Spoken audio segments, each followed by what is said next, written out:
This question, I guess, for Dr. Roto, just to explain what we mean when we say CNS Mets. The question asked specifically is that, does that include cancer that enters the spinal fluid when we're thinking about the activity of these EGFR targeted therapies? Yeah, that's a good question. When I talk about CNS meds, I'm talking about, central nervous system spread of a cancer, metastatic disease. And that really comes in two key forms. We think about more classic CNS metastases, which you might see, again, I'm going to give you sort of the jargon so you've heard it, is like things like parenchymal metastases, if you hear those words. That basically means tumors that are growing in like a discrete spot in the brain. When you do a brain MRI, you can see like a dot there or a spot there where it's been growing.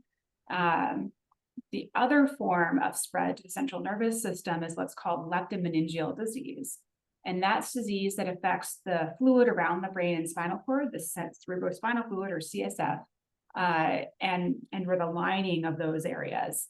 I think we traditionally think of this leptomeningeal disease as being a more challenging form of disease to treatment. So when I think about a drug, what's the easiest spot for it to treat? It's the rest of the body, where it doesn't have to get across the blood-brain barrier.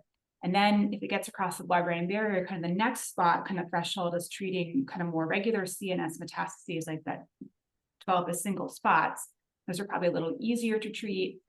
They're more likely to be allowed on clinical trials because you can measure them and see if they're responding or growing and feel confident. Are you really offering control? And you have a backup plan, right, where you can treat that spot with radiation in most cases if it's not under control in therapy.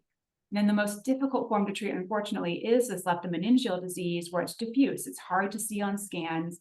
Sometimes it's not even visible on scans. It's just detected by symptoms and then by sampling the CSF fluid looking for cancer cells in it. And that's the hardest spot to get a drug into at enough level to kind of really impact disease control. And a lot of clinical trials won't allow this because it's hard to get a sense of, is the drug controlling it? Are we getting benefit from giving the drug or not? And it's harder to treat. Usually not as often going to use things like radiation to treat it because it's diffuse. You can't target it to one spot. Or it can reseed. If you treat one spot, what's in the fluid, it can reseed there again without kind of lasting benefit.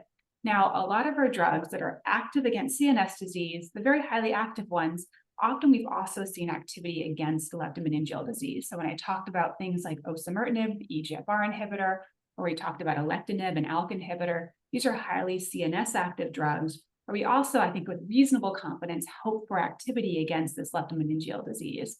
But it is a different set of criteria in that I think when I'm looking at treating a patient, it's with the most active drugs where I usually expect to see activity against that leptomeningeal disease. And it's, clinically, it's a very tough scenario where I think there's a lot of need for new drugs to offer even greater numbers of active therapies for that class of disease.